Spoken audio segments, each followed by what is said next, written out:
Salut, salut, chers combattants, chers brigadiers, chers panafricanistes, chers résistants, chers révolutionnaires. Nous sommes dans la révolution, comme je tiens toujours à le rappeler chaque fois que je lance un direct. Alors, mon direct hier a été coupé pour les problèmes techniques, plus de batterie. Donc, si je pouvais résumer un peu le contenu de ce direct, ce que j'avais dit jusque-là, c'était, n'est-ce pas, de vous faire comprendre que les germes génocidaires avaient déjà été plantés au Cameroun par le régime RDPCiste de M. Biya. Ces germes-là ont commencé à être plantés par le colon ou par les colons. Parce que les Camerounais, ils ont connu beaucoup de colons. Il y avait des Allemands, puis des Français et les Anglais. Donc, par les colons, pourquoi? Parce que la dénomination tribu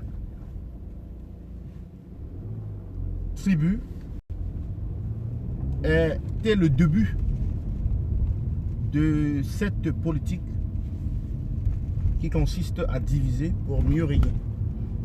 Donc, il fallait bien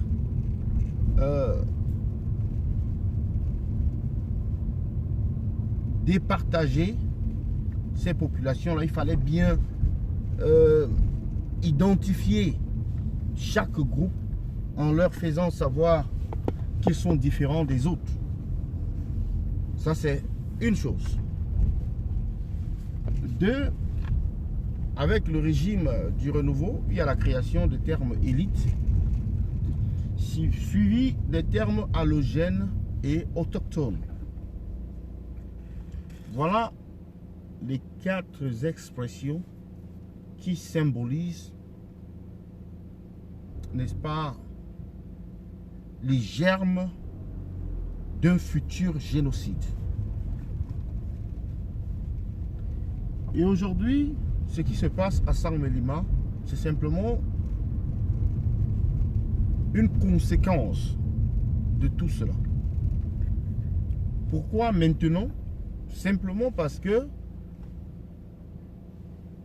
depuis très longtemps, ce régime a échoué. Et puisqu'il a échoué, il a continué, n'est-ce pas, à surfer sur les clivages ethniques, sur les clivages d'appartenance tribale. C'est donc pour cela qu'ils ont créé des raccourcis comme le terme allogène et le terme autochtone. Aujourd'hui, certaines personnes semblent être surprises par, n'est-ce pas, l'avènement des attaques communautaires ou des attaques anti-communautaires, comme vous pouvez les appeler. Pendant ce même temps, ce même régime, quand ça les arrange, ils peuvent se prévaloir, n'est-ce pas, d'être les promoteurs de ce qu'ils appellent le vivre ensemble. Et vous voyez, depuis très longtemps, j'ai quand même eu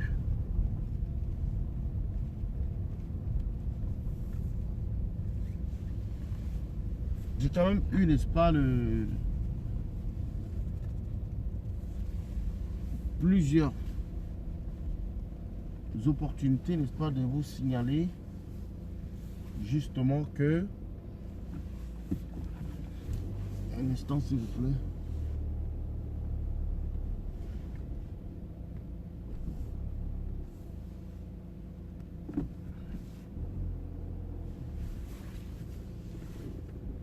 un instant, je vais garer un peu.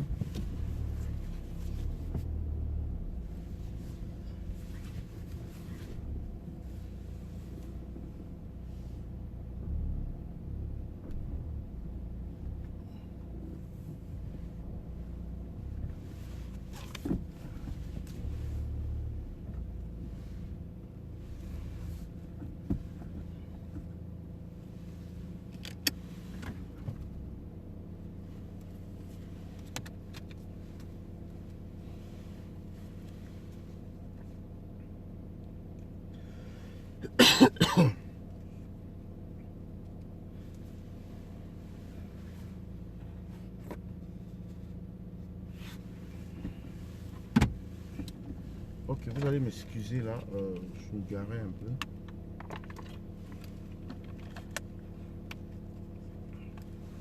Ok. Nous y sommes. Chers combattants, comme je vous le disais tantôt, le régime Sartina a planté des germes pour un futur conflit génocidaire. Pourquoi est-ce que je le dis? Je le dis simplement parce que ce régime s'est appuyé depuis très longtemps sur la division des communautés pour mieux régner et l'instauration d'une terminologie propre, n'est-ce pas, à eux pour mener à bien leur agenda politique.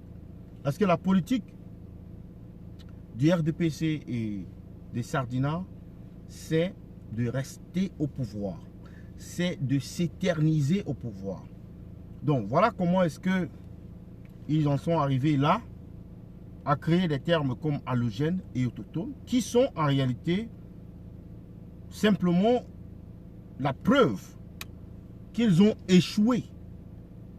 Ils ont échoué sur le plan, pas sur le plan forcément de l'éducation, parce que les Camerounais sont éduqués, mais ils ont échoué sur le plan du développement du pays, du développement des communautés, du développement des villes, du développement des localités, des villages.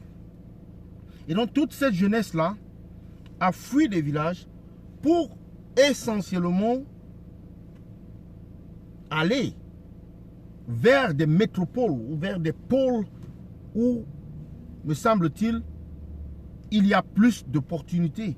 Et c'est ainsi que, agacé, le régime de Yaoundé s'est senti obligé, au lieu de résoudre le problème qui se posait de la manière conventionnelle, comme on le fait partout ailleurs, c'est-à-dire promouvoir un développement dans toutes les zones du Cameroun, dans toutes les communautés, dans tous les villages, ils ont trouvé un raccourci qui était celui de dire nous allons à partir de maintenant protéger les populations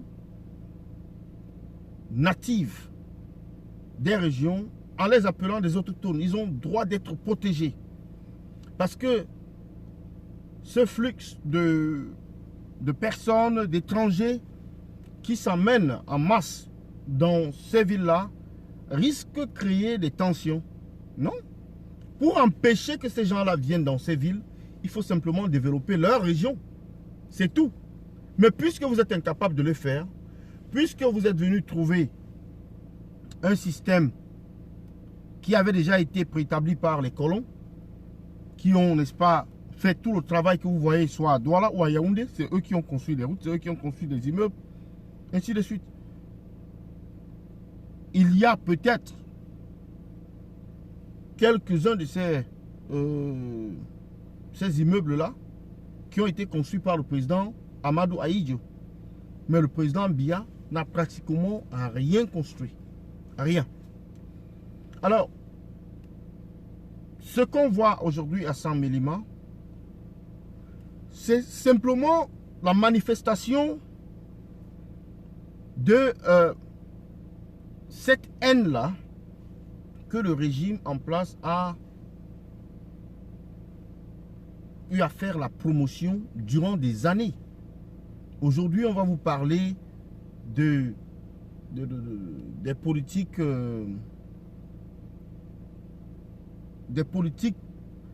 c'est-à-dire d'équilibre régional. On va vous parler, n'est-ce pas, de vivre ensemble.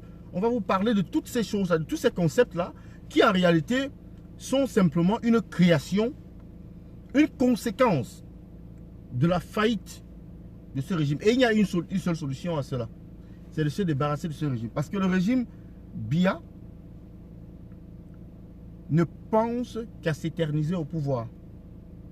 Toute leur énergie consiste à travailler uniquement dans le sens de garder et de se maintenir au pouvoir. Le reste ne les intéresse pas. que ce soit le développement des communautés locales, ça ne les intéresse pas. Que ce soit les infrastructures du pays, ça ne les intéresse pas. Vous voyez l'exemple avec la canne. Elle est où? Dans la poubelle. Vous voyez l'exemple avec des hôpitaux. Même les hôpitaux qui existaient avant. Il y avait un hôpital à Edea, au niveau de Pouma, qu'on appelait Sarbaïmé. L'hôpital de Sarbaïmé, qui était un hôpital, on disait, qui était missionnaire ou un truc comme ça, mais c'était un hôpital de référence. Lorsque vous étiez à Douala et que vous aviez des problèmes qui ne pouvaient pas être résolus au niveau de Douala, vous allez à Sarbaïmé. C'était pareil pour les gens qui sont à Yaoundé. Mais aujourd'hui, cet hôpital est devenu une épave. Ce qui est symptomatique de l'état dans lequel le pays se trouve en réalité. Le pays ne se porte pas bien. Le pays se porte de plus en plus mal. Et donc, la chasse au Bamoun ou au Bamileke à Saint-Mélima, ou des décisions comme quoi telle tribu ne peut pas exercer dans un certain métier, c'est scandaleux. C'est scandaleux. Quelle grande puissance au monde a osé dire ouvertement que telle race ou tel type de personne ne peut pas accéder à tel ou tel boulot? Ça n'existe pas. Allez regarder toutes les grandes puissances. Et vous nous dites, si il existe un système dans lequel on a bien défini que certains individus, on a défini officiellement que certains individus ne peuvent pas accéder à certains postes. Ça n'existe nulle part. Nulle part. Parce que si cela existait, c'est que des gens comme nous, qui nous retrouvons ici en Occident, on aura des problèmes. Mais, même si les populations se plaignent du fait que les étrangers prennent leur boulot, le gouvernement n'a jamais légiféré dans ce sens, n'a jamais dit qu'il faut arrêter, n'est-ce pas, l'immigration. L'immigration ne peut pas s'arrêter, on doit contrôler. On peut contrôler simplement l'immigration, mais l'immigration ne s'arrête jamais, définitivement. Donc, ce qui se passe au niveau de Saint-Mélima, c'est certes scandaleux, mais je suis désolé, il n'y a pas d'autre solution que de se débarrasser de ce régime et de toutes ces fausses, comment je peux dire, ces fausses décisions, ces fausses lois-là qu'ils ont établies depuis très longtemps, c'est-à-dire en passant par les élites.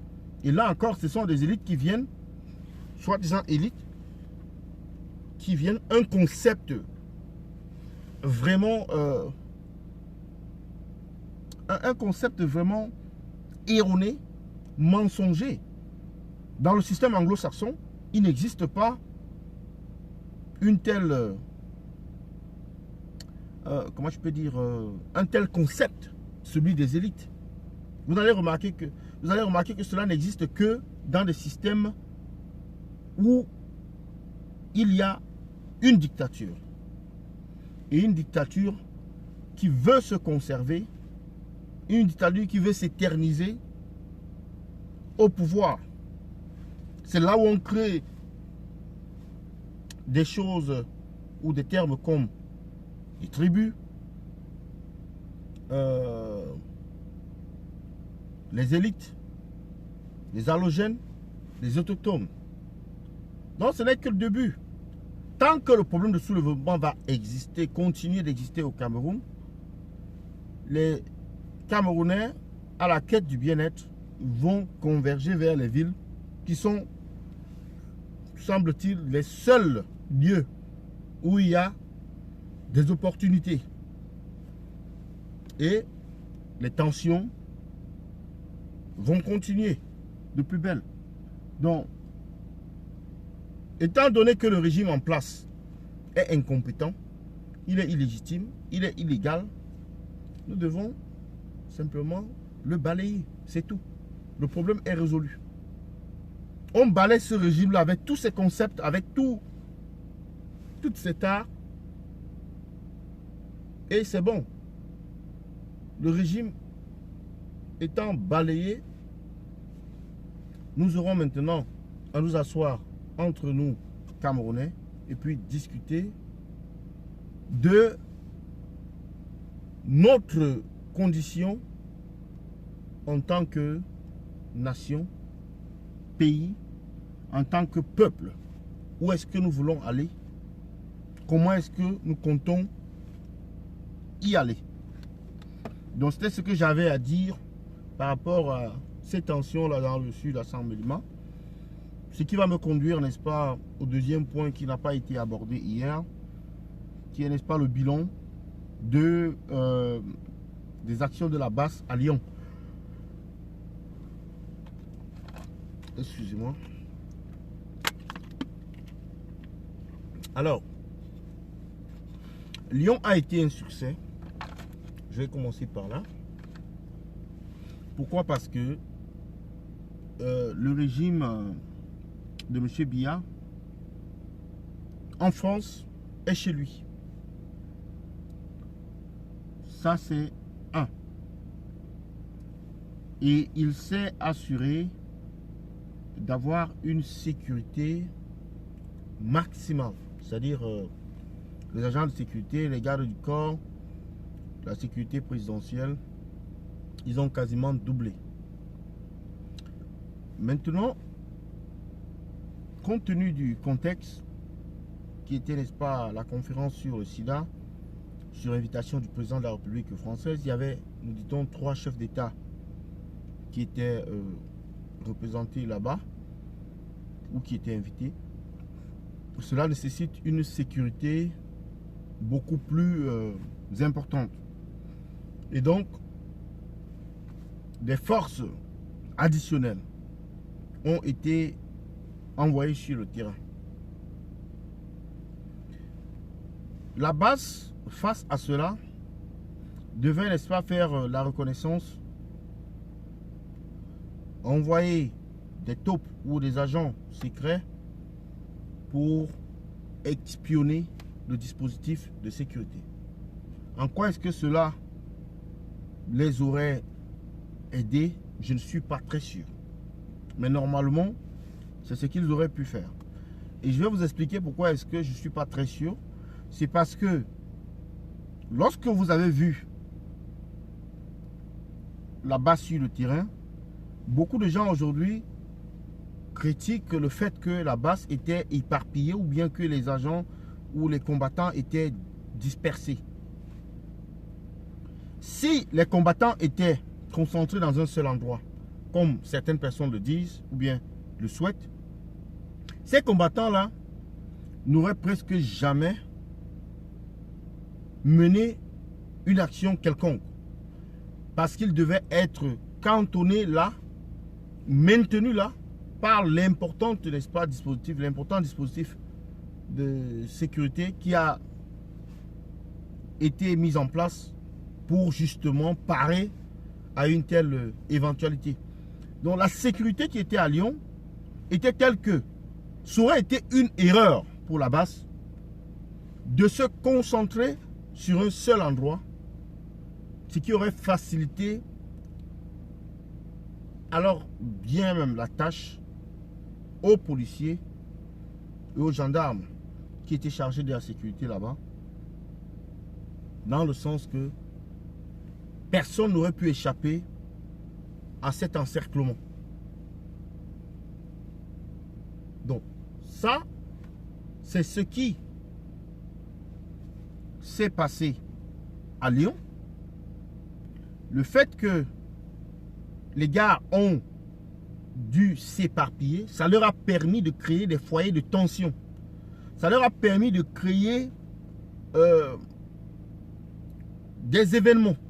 Ça leur a permis de challenger la police, à la fois la police et la garde de M. Biya.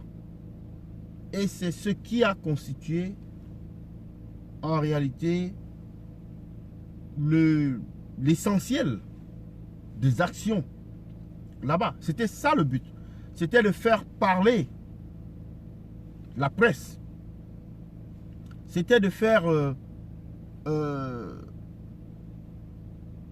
c'était d'embêter le dispositif de sécurité qui était là.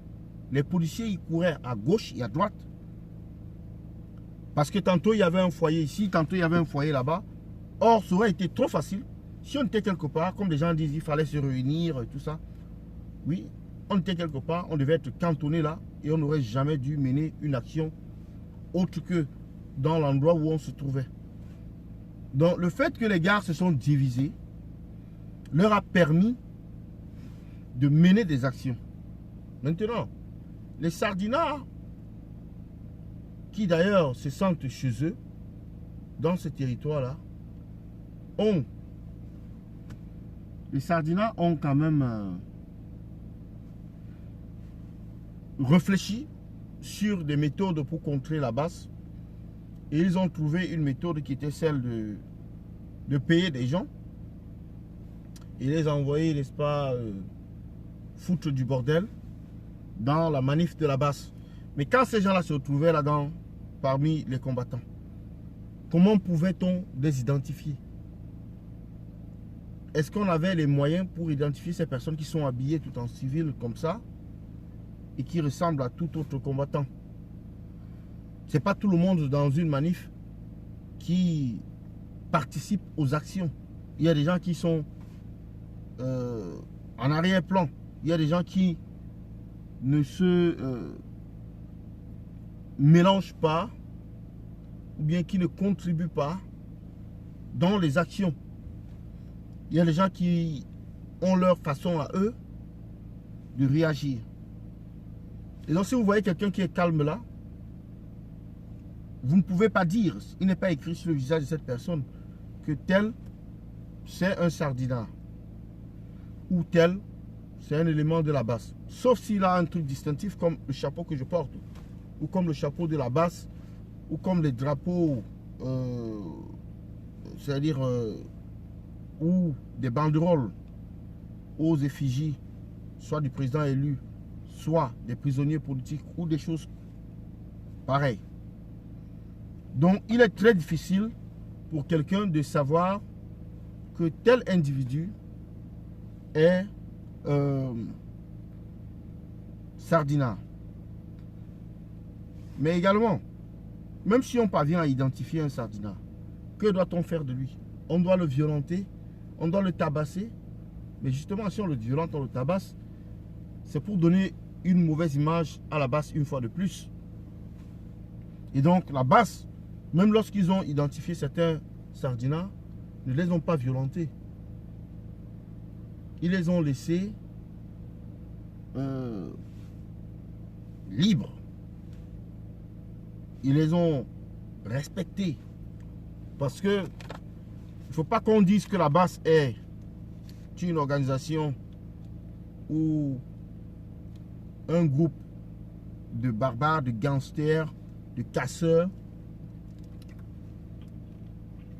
un groupe violent qui s'attaque à tout et pour rien. Non. Donc je pense que le comportement des combattants sur le terrain était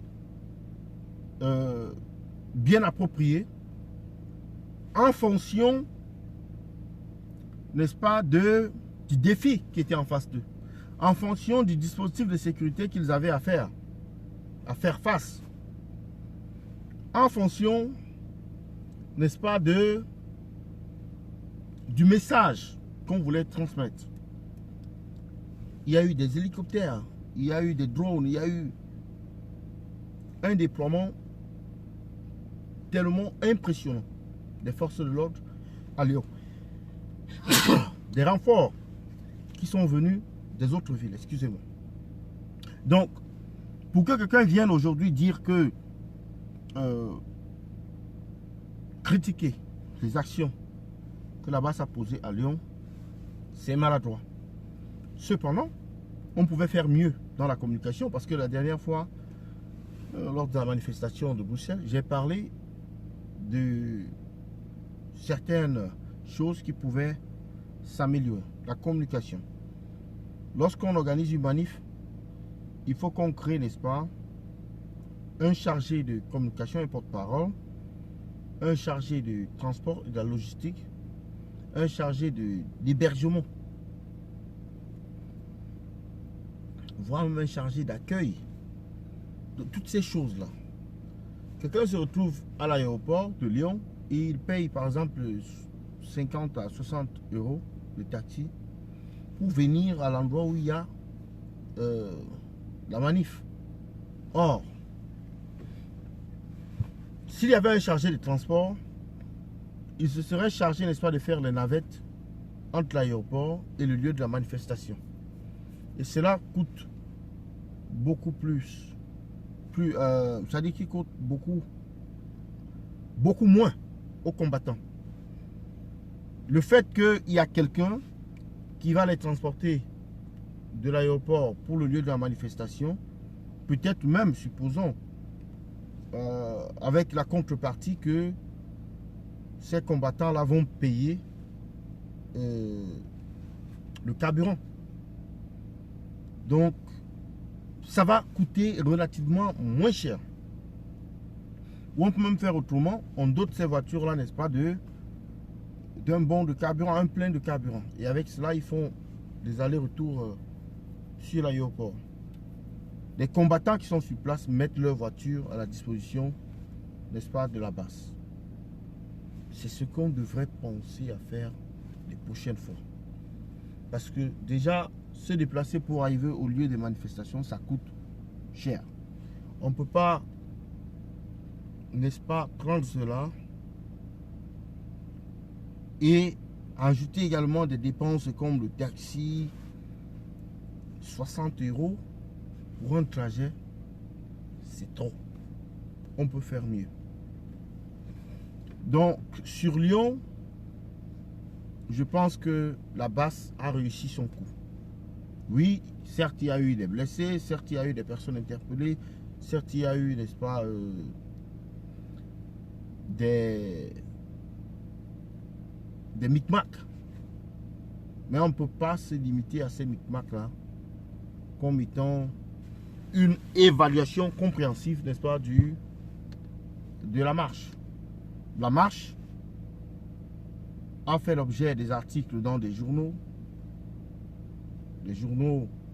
français, des journaux camerounais. Donc, on peut se réjouir et dire aujourd'hui que cet événement-là a réussi. Parce qu'on a réussi à faire passer un message.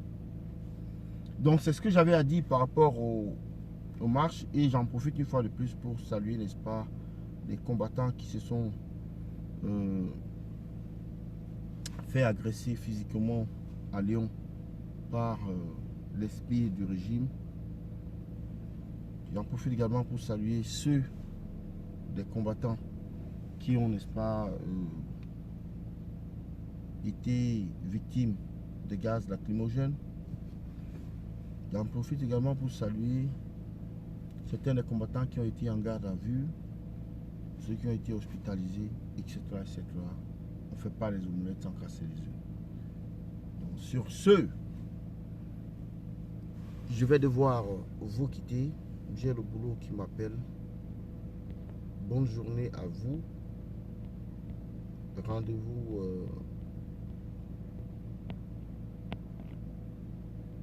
Rendez-vous ce soir pour un autre direct.